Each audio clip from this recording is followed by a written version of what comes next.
கர்த்தருக்கு ஸ்தோத்திரம். கர்த்தராகிய இயேசு கிறிஸ்துவின் இன்ப நாமத்தில் இனிய வாழ்த்துக்கள். இன்றைய தியானத்திற்காக ஜெபித்த பொழுது தேவன் தந்த வசனம் 2 ராஜாக்களின் புஸ்தகம் 4ஆம் அதிகாரம் 41ஆம் வசனம்.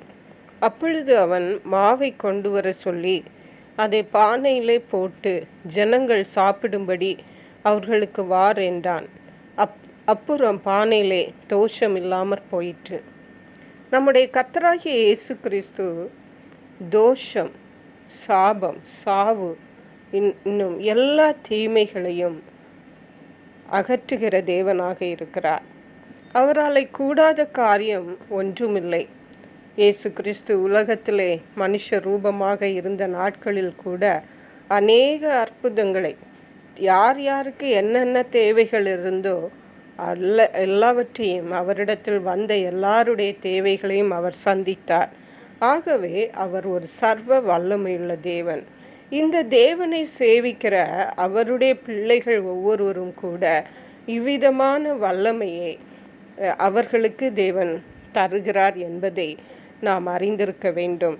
அதைத்தான் இந்த வாசித்த இந்த 2 ராஜாக்களின் புஸ்தகம் 4ஆம் அதிகாரம் 38ஆம் வசனத்திலிருந்து 41ஆம் வசனம் வரை எலிசா தீர்க்கதரிசியின் வாழ்க்கையில் அவர் மூலமாக நடந்த ஒரு அற்புதத்தை பார்க்கிறோம்.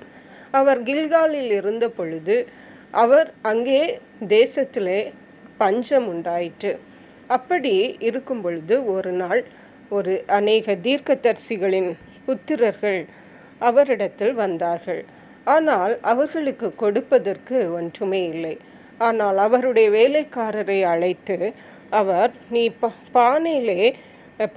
பெரிய பானையை அடுப்பிலே வைத்து தீர்க்கதரிசிகளின் புத்திரருக்கு கூழ் காய்ச்சி என்று சொன்னார். அப்பொழுது ஒருவன் கீரைகளை பறிக்க வெளியிலே போய் அங்கே பெரிய பேய் கொம்மட்டி கொடியை கண்டு அதன் காய்களை மடி நிறைய பறித்து வந்து அவைகளை அரிந்து கூழ் பானையிலே போட்டான். அது இன்னதென்று அவர்கள் ஒருவருக்கும் தெரியாதிருந்தது.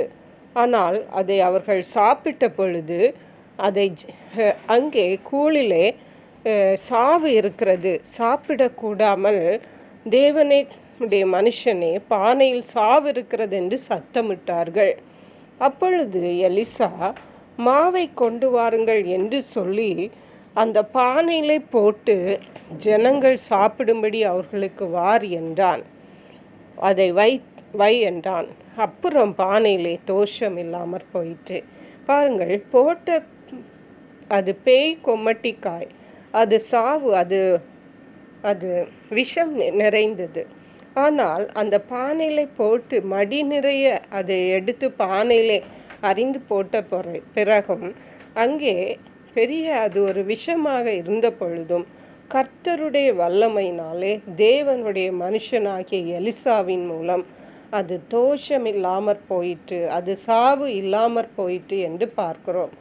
ஆகவே இந்த நாட்களிலே தேவனுடைய பிள்ளைகளாகிய நாம் அறிந்து கொள்ள வேண்டியது என்னவென்றால், தேவனை நாம் சாதாரணமாக விசுவாசித்து தொழுது கொண்டு போகிறவர்களாக மட்டுமல்ல, கர்த்தருடைய வல்லமை நம்முடைய வாழ்க்கையிலே, நம்முடைய சரீரத்திலே, நம்முடைய ஆவியிலே, நம்முடைய ஆத்மாவிலே நாம் அனுபவிக்கிறவர்களாக காணப்பட வேண்டும். அப்பேற்பட்ட விசுவாசம் நாம் ஒவ்வொருவரிலும் காணப்பட வேண்டியது அவசியமாக இருக்கிறது. அப்பொழுது தான் தேவனுடைய ஆசீர்வாதங்களை நாம் அனுபவிக்க முடியும், இம்மையிலும் மறுமையிலும் அனுபவிக்க முடியும். கர்த்தர் தாமே அதற்கேற்ற கிருபைகளை நாம் ஒவ்வொருவருக்கும் தந்தருளுவாராக. எங்களை கிருபையை நேசித்து பாதுகாத்து வழி நடத்துகிற எங்கள் அன்பின் தகப்பனே, ஆசீர்வதிக்கப்பட்ட இந்த நல்ல நாளுக்காக நன்றி. இந்த நாளிலும் எலிசா தீர்க்கதரிசியின் நாட்களிலே அந்த பானையில் இருந்த விஷத்தை உங்கள் வல்லமையினாலே எடுத்து போட்டிங்கப்பா. தேவனுடைய மனுஷனுக்கு நீர் கொடுத்த வல்லமையினாலே அதை மாற்றி போட்டீங்க. அந்த தேவன் இன்றைக்கும் நீர் ஜீவிக்கிறவராயிருக்கிறீங்க. அதே வல்லமை இன்றைக்கும் உங்களுக்கு காணப்படுகிறது. நீங்கள் தான் எங்களுடைய தேவனாயிருக்கிறீங்கப்பா. இப்பேற்பட்ட ஒரு விசுவாசத்தை எங்களுக்கு தந்து கர்த்தருடைய வல்லமையை ஒவ்வொரு நாளும் ஒவ்வொரு காரியத்திலும் எங்களுடைய வாழ்க்கையிலே அனுபவித்து ஆசீர்வாதங்களையும் விடுதலைகளையும் நாங்கள் சுதந்திரித்து கொண்டு உமக்கென்று சாட்சிகளாய் வாழ கர்த்தருடைய ஆவியானவர் எங்களுக்கு கிருபை செய்தள்ள வேணுமாறு இயேசு கிறிஸ்துவின் நாமத்தினாலே கேட்கிறோம் ஆண்டவரே. நன்றி பரிசுத்த ஆவியானவரே.